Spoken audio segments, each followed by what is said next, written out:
Bonjour les amis, aujourd'hui je vais vous montrer comment configurer un VPN et un radius sur Windows Server 2016 et 2019. Pour cela, j'ai déjà préparé un schéma. D'abord je vais vous expliquer que ça veut dire quoi VPN. VPN ça veut dire Virtual Private Network. C'est un réseau local privé. Par exemple, je vais vous donner un exemple. J'ai ici deux sites. Autrement dit, c'est un système qui permet de créer un lien direct entre des ordinateurs distants. Et la communication entre ces deux ordinateurs, elle va être isolée du reste du trafic qui se déroule sur Internet. Comme ceci. Ce client, il est sur ce réseau local et il veut accéder aux ressources sur ce serveur-là qui est sur ce réseau local distant. Et le VPN, c'est celui qui est dessiné en rouge. En fait, on va créer un tunnel et sur ce tunnel, et ce tunnel-là qui va s'appeler VPN. La communication, elle va être sécurisée et le VPN, il va relier les deux réseaux locaux et la communication ou l'échange, il va être, c'est comme si on est dans le même réseau local. Je peux utiliser le VPN sur plusieurs cas. Par exemple, supposons que ce site, on va dire celui-là c'est le headquarter et celui-là c'est le branch. C'est une branche de la société. J'ai le PDC6, ça veut dire le premier domaine contrôleur. Et ici, je veux rajouter par exemple un child. J'aurais besoin qu'il y aurait une connexion entre les deux sites. Pour cela, je peux utiliser le VPN pour rajouter un domaine contrôleur à celui-là. Ou bien, par exemple, par exemple, on l'utilise aussi pour que les utilisateurs qui finissent pas leur travail, par exemple, sur le site, ils peuvent le finir chez eux. Il veut prendre le PC du travail, le PC portable, il rentre chez lui et se connecte directement. C'est comme si c'était vraiment dans la société, il peut accéder aux ressources, à tous les serveurs, à tous les services et terminer son travail. Voilà, il y a d'autres cas. Pour le moment, je vais vous parler aussi des fonctionnalités, différentes fonctionnalités de VPN. Lorsqu'on parle de VPN, on parle de quelque chose qui s'appelle CIA. C'est pour la retenir. Et je rajoute aussi le A. Qu'est-ce que ça veut dire ça? La première lettre, c'est confidentialité. Je vais d'abord écrire, après expliquer. I, ça veut dire integrity. A, authentication, l'authentification. Et le dernier A, anti-replay. Voilà. La confidentialité, c'est je dois m'assurer que mes données seront sécurisées. Secure data. Pour cela, on parle de le chiffrement ou le encryption. Pour le chiffrement, on a deux catégories, symétrique et le asymétrique. Pour le symétrique, on utilisait avant le DES, 64 bits, on utilisait vraiment que 56 bits. Après, il a été compromis, alors on a utilisé 3 DES. DES, ça veut dire Data Encryption Standard. On utilisait 3 DES ou le triple DES, qui utilise vraiment 3 fois 56, c'est-à-dire 168 bits. Et après, finalement, on a utilisé le AES avec 128 bits, ou le 192 bits, ou avec 256 bits. Ça, c'est ce qui concerne le symétrique. Il y a aussi le chiffrement asymétrique. Il est plus compliqué et on utilise vraiment le RSA. Les gens de Cisco, ils savent c'est quoi. Le RSA et le Diffie-Hellman. Je vais pas trop rentrer dans les détails parce que c'est vraiment un cours de sécurité. Moi, c'est juste pour passer comme ça très vite pour qu'on comprend un petit peu les bases. Après, on va passer à l'intégrité. Ça veut dire les données doivent arriver complètes, non altérées. Et pour cela, on va hacher le data, on va hacher les données. Maintenant, on parle de l'intégrité. L'intégrité, je dois m'assurer que les données, ils doivent arriver complètes, non altérées. Je veux pas quelqu'un à chipoter dans mes données.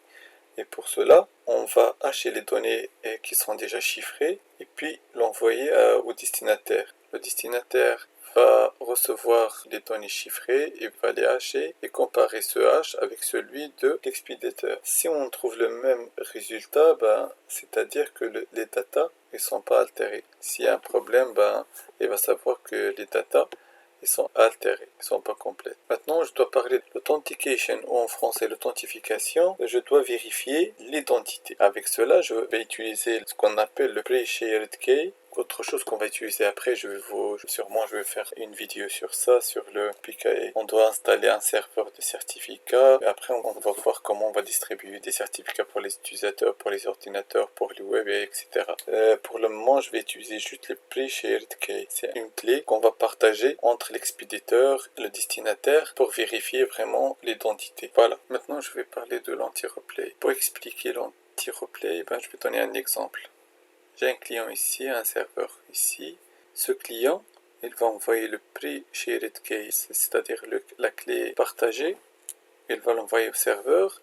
La clé, elle est déjà chiffrée, mais là, on va parler de man in the middle. Voilà, j'ai dessiné le man in the middle, le monsieur du milieu, qui va intercepter cette clé partagée et qui va le garder, puis va l'envoyer. Le monsieur du milieu, il va capturer la clé, comme on a dit, et il va l'envoyer aussi au serveur, mais il va garder une copie. Mais il ne va pas savoir la déchiffrer. Après, si le monsieur, le man in the middle, il va envoyer encore une autre fois la clé, il ne va pas être accepté. Pourquoi? Parce que chaque session est liée avec un numéro de séquence. Et que ce numéro de séquence va être utilisé dans le chiffrement de la clé partagée.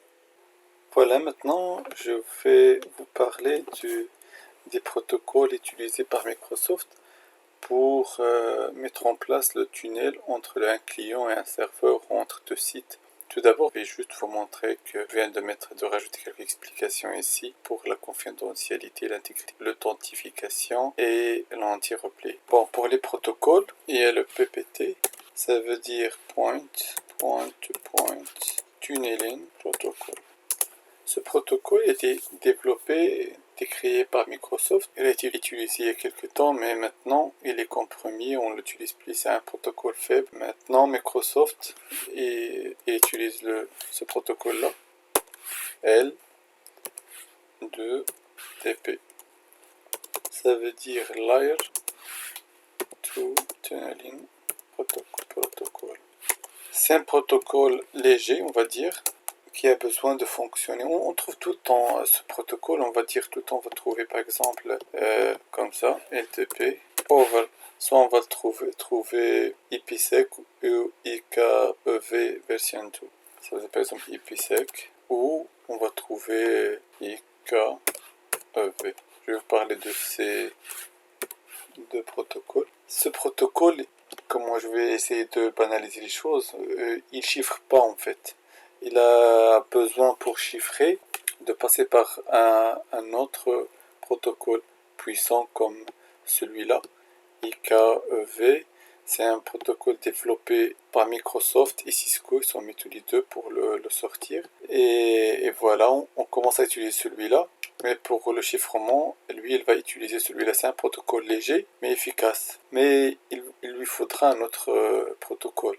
Ou bien l'IPsec. L'IPsec est très connu et c'est un standard. En fait, c'est un ensemble, on va dire, de protocoles ou une suite de protocoles. Pour l'IPsec, je vais le mettre tout de suite. Je vais laisser comme ça. Bon, expliquer celui-là. Je vais passer par maintenant l'IPsec. Ça veut dire Internet Protocol Security. En fait, c'est un protocole qui utilise, bon, on va dire que c'est un ensemble de protocoles. C'est pas un seul protocole, c'est un ensemble ou une suite de protocoles qui utilisent des algorithmes. Et ces algorithmes permettent le transport de données sécurisées sur le réseau. Et ils se caractérisent comme étant un standard ouvert et qui travaille sur la couche 3. C'est pour cela d'où ça vient sa sécurité, sa puissance. Et il commence à travailler sur la couche 3, pas sur la couche 7, la couche d'application. Mais dès qu'on descend, si on travaille sur la couche 4, transport, bah, il va être moins puissant qu'un protocole qui travaille sur la couche 3. Bon voilà. En fait, dès qu'on descend, ça veut dire qu'on sécurise mieux les datas. Et ce protocole-là, il supporte une multitude d'algorithmes et de chiffrement et d'authentification. Voilà. Ici, je vais mettre Internet. Et après, il y a aussi le SSTP. C'est Secure Socket Tunneling Protocol. Bien sûr, le port 443. Et enfin, on va trouver aussi l'IKEV version 2. Comme je vous ai dit, c'est un Internet Key Exchange version 2. Créé par Microsoft en collaboration avec Cisco. Voilà, j'ai oublié de mentionner ici quel port il utilise le L2TP. Bah, il utilise le port, le UDP. Numéro de port 500, ici c'est 4500. Maintenant, on va dire la partie théorique elle est finie. J'ai donné quelques explications pour les gens qui n'ont aucune idée et je vais passer aux travaux pratiques. Je vais faire un lab et je vais faire un test, on va dire. Je vais vous montrer comment mettre en place un VPN et par après je vais essayer de le modifier, l'améliorer en utilisant le radius. Voilà, j'ai déjà préparé un schéma pour mon lab. Voilà mon schéma. En fait, j'aurai besoin d'une machine virtuelle d'un domaine contrôleur. Je vais donner cette adresse-là, 10001, et je l'ai attaché à un switch private. Moi, je l'ai appelé LAN. J'ai besoin aussi d'une machine Windows Server 2016. Je vais installer Remote Access. Et après, je vais configurer le VPN. Je vais mettre ici le VPN. Je vais juste le configurer ici. Voilà. Du coup, je pourrais par après rajouter une machine. Je vais installer le radius, le NPS. Mais moi, je vais l'installer directement sur ça pour gagner du temps, pour gagner aussi pour les ressources. Moi, j'ai assez de ressources sur mon PC, mais pour vous, vous aurez besoin d'un DC. Une autre machine Windows Server pour installer le router, le Remote Access, et une machine cliente. Moi, je vais utiliser un serveur qui est déjà installé pour ne pas perdre de temps, mais vous pouvez dans votre cas utiliser par exemple Windows 8 ou Windows 10. Voilà. Je vais passer étape par étape avec vous. Pour le routeur, je vais mettre deux cartes réseau. Une qui va être la gateway de ce réseau-là, et elle va prendre une adresse IP 10.0.0.254, et l'autre carte réseau, elle va recevoir le 192.168.1.254, et un client qui va recevoir le DHCP pour lui donner une adresse fixe 192.168.1.211. En fait, cette carte-là, elle va être sur le switch external qui va la relier directement avec mon PC, avec ma carte réseau qui est reliée directement avec mon modem. Du coup, je pourrais accéder à Internet ou accéder à toutes les machines qui sont dans mon réseau local. Et celui-là, c'est un réseau privé dans ma machine host. Voilà, pour que vous sachiez comment ça fonctionne. Et c'est le routeur qui va relier ces machines-là, qui sont là, avec les autres machines qui sont dans mon réseau local. C'est les machines que je vais utiliser. Je suis sur le Hyper-V Manager. Je vais utiliser mon DC, mon domaine contrôleur. Je vais utiliser cette machine que je l'ai appelée VPN. Et je vais utiliser WinServe1. C'est ces trois machines que je vais faire le lab avec. Je vais commencer par le routeur. Je vais venir ici, je vais mettre sur Add Hardware, Network Adapter, je vais mettre Add, et je vais mettre le deuxième, je vais mettre sur le external, et le premier, je vais le mettre sur LAN 1. Voilà. Maintenant, j'ai deux cartes réseau, le premier sur LAN 1 et le deuxième sur external. Apply. OK. Maintenant, il détecte les deux réseaux. Je mets OK. Je vais configurer les deux par la première. Ici, je vais les changer le nom, que ça sera plus facile pour moi. Ici, il ne détecte pas encore. Il n'est pas encore dans le domaine, c'est mieux que je le mette dans le domaine. Ici, je vais mettre. Changer le nom, rename. Je vais mettre LAN, comme ça sera plus facile pour moi de les identifier. Ici, je vais mettre One. Je vais passer avec vous étape par étape, comme ça sera pas compliqué. Ok. Je partirai ici.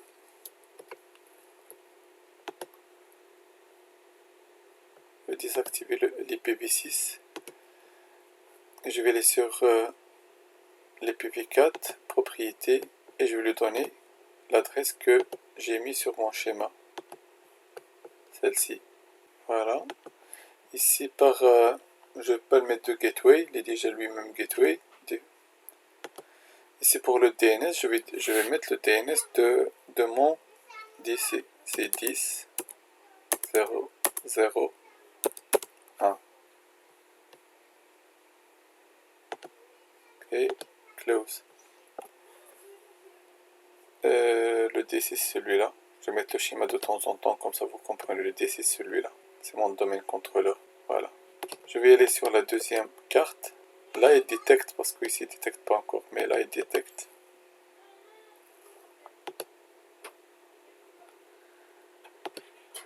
Je vais d'abord désactiver les PV6.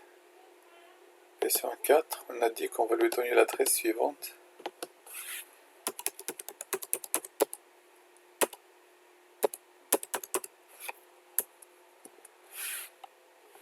Et pour la gateway, je pourrais lui donner la gateway de pour accéder à Internet.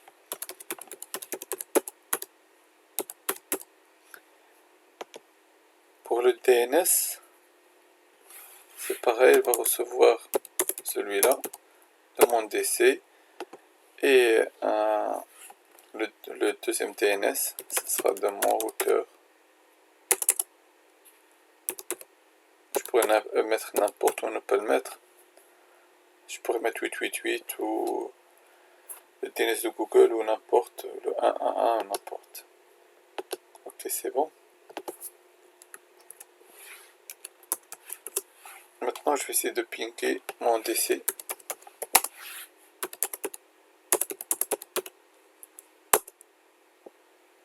Voilà, il ping. Et comme je vous ai montré l'autre fois, je vais le mettre dans le domaine directement.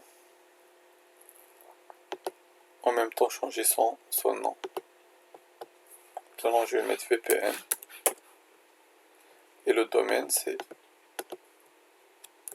adatum.com. Ici, the following error occurred validating the name VPN generate network error occurred. Ici, il ne veut pas accepter le nom que j'ai mis ici. Ok, je vais essayer d'une autre façon. Clique sur Run as Administrator on a computer, je vais mettre VPN. Force. Ici, mettre warning. The change will take effect after you restart the computer. Après le redémarrage, on va dire restart. Voilà, je vais mettre le mot de passe. Maintenant mon serveur il est prêt. Voilà, il a changé le nom, il l'a accepté. J'ai fait exprès de laisser le message d'erreur et le résoudre devant vous. Comme ça, on sait bien que des fois, malgré des installations qu'on a l'habitude de les faire, et ça passe tranquille, bah avec la 100e fois, bah ça passe pas comme prévu, quoi. Et voilà, il faudra savoir comment régler ces problèmes. Voilà, maintenant je vais le mettre dans le domaine. Je clique ici sur Workgroup, Change. Des fois avec l'interface graphique, des fois ça cale un petit peu. Il faudra passer par PowerShell. C'est un outil très puissant. Et je vais mettre Adatum, le nom de mon domaine. Ok. Ici vous allez voir, voilà le Credential Administrator. Ok. Ici, il me met, voilà qu'elle a accepté Welcome to the adatum.com domaine. Je mets OK et elle me demande de redémarrer. Close, puis Restart Now. Voilà, il est dans le domaine. Je vais me connecter à adatum/pack. Maintenant, je vais installer le Remote Access. Donc, manage, add role and feature. Next, next, le même serveur. Next, et je choisis Remote Access. Next, je passe les features. Remote Access, yes. Ici, je choisis Routine, yes. Il va rajouter lui-même Direct Access and VPN Install. À la fin, je clique sur Close et après, je vais aller sur Tools, Routine and Remote Access. Pas Remote Access Management, Routine and Remote Access. Donc, je clique à droite sur mon serveur, à droite, Configure and Enable Routine and Remote Access. Next, Il y a Custom Configuration, Secure Connection between two private network, Virtual Private Network VPN Access and NAT, Network Access, Network Address Translation, NAT, et Remote Access TLAP or VPN. Je vais laisser celui-là. Next. Je vais choisir VPN. Next. Ici, je vais choisir l'interface qui connecte ce serveur à Internet. C'est le One. C'est pour cela que je l'ai renommé. Dès que je vois One, je vais comprendre tout de suite que c'est l'interface qui me connecte à Internet. Je décoche celui-là. Après, je vais vous parler de Static Packet Filter par après, mais pas tout de suite. Next. Ici, How do you want IP addresses to be assigned to remote client? Il nous demande si le client va recevoir des adresses IP. Est-ce que vous voulez que le DHCP qui assigne ces adresses IP, ou bien on va les définir? Moi, je préfère définir moi-même. Alors, je vais choisir From Specified Range of Addresses. Next, et ici, je mets New Address Range Assignment. New, et je vais donner une range. Moi, je suis dans le 10.0.0. Je veux dire, par exemple, 50 jusqu'à, je vais choisir une dizaine, c'est pour un blab. Chacun fait ce qu'il veut. 60. J'ai 11 adresses ici. Après, vous allez voir que une adresse, elle est déjà prise par le serveur, mais je vais vous montrer comment après. Ok, si je veux par exemple, je me suis trompé ou je veux encore modifier, il suffit de cliquer sur Edit et on revient à la même fenêtre. Ok, on va mettre Next. Ici, if you are using a Radius server on your network, you can set up this server to forward authentication requests to the Radius server. Do you want to set this server to work with a Radius server? Pour le moment, moi j'ai pas encore de Radius server. Je vais le faire peut-être, ça dépend. Si je vais faire une seule vidéo, ou bien je vais la faire en deux parties, ça dépend combien ça va me prendre. Moi j'essaie de faire d'être le plus bref possible, mais sinon je vais mettre la deuxième partie et je vais vous montrer comment installer, configurer le Radius server et expliquer comment je vais faire une petite théorie pour le Radius, comme je l'ai fait pour le VPN, comme ça vous comprenez mieux c'est quoi le Radius et c'est quoi son rôle. Moi ici je vais mettre No User Routing and Remote Access to Authenticate Connection Request. Ça veut dire les gens qui vont se connecter via VPN, soit ils vont se connecter par, ça veut dire si quelqu'un est en workgroup, il va se connecter avec son identifiant et son mot de passe. S'il est dans le domaine, il va se connecter avec son identifiant et son mot de passe du domaine. Next et finished. Et voilà. Ok. Je vais préparer maintenant les utilisateurs. Je vais aller sur DC1, sur Tools, Active Directory, User and Computers. On va faire le test sur un utilisateur. Je vais aller sur Département, sur Administration. Par exemple, je choisis cet utilisateur. Clic droit, Properties. Je vais aller ici, Dial In. Et je vais sur Network Access Permission, sur Allow Access. Appliquer, Apply. Maintenant, cet utilisateur, il est prêt pour utiliser le VPN. Comme je l'avais déjà expliqué sur le schéma, par exemple ici, j'ai dit que ce protocole LTTP, Layer 2 Tunneling Protocol, c'est un protocole sécurisé, il est léger, il est performant, mais il a besoin d'une autre couche pour le cryptage. Il utilise l'IPsec ou bien l'IKEv2 pour le cryptage. J'avais déjà rajouté ici pour ceux qui n'ont pas pris de notes ou pour la confidentialité ici. J'ai rajouté les 2-3 lignes ici pour retenir. Lorsqu'on parle de la confidentialité, on parle de l'encryption ou le cryptage ou le chiffrement. Pour le chiffrement, on parle de catégories, symétrique et le asymétrique. Pour le symétrique, voilà, c'est le DES. On utilise 64 bits, mais vraiment pour le cryptage, on n'utilise que 56 bits. Et après, il y avait l'apparition de le triple DES qui utilise le 3 fois 56 bits. Et après, dernièrement, on utilise vraiment, généralement, on utilise le AES. Advanced, il est plus avancé que les deux autres. Il arrive jusqu'à 256 bits. Et pour la symétrique, on a dit, on utilise le RSA, c'est très répandu, et le Diffie-Hellman. Maintenant, revenons à notre lab. Je vais aller sur VPN, sur Routing and Remote Access. Je clique droit sur VPN, je vais aller sur Propriety ou Properties, sur Sécurité, et je vais aller ici, Allow Custom IPsec Policy for LTTP IKE version connection. Ici, je vais mettre une key. C'est ce qu'on l'appelle le pre-shared key. Je vais n'importe quoi. Voilà, je vais mettre copier. Je dois la garder. Je vais mettre copier. Je vais la copier dans un fichier et je vais l'enregistrer. Saved. Cette clé-là, c'est l'utilisateur de VPN qui va l'utiliser pour se connecter. Ok, je vais mettre apply. Ok.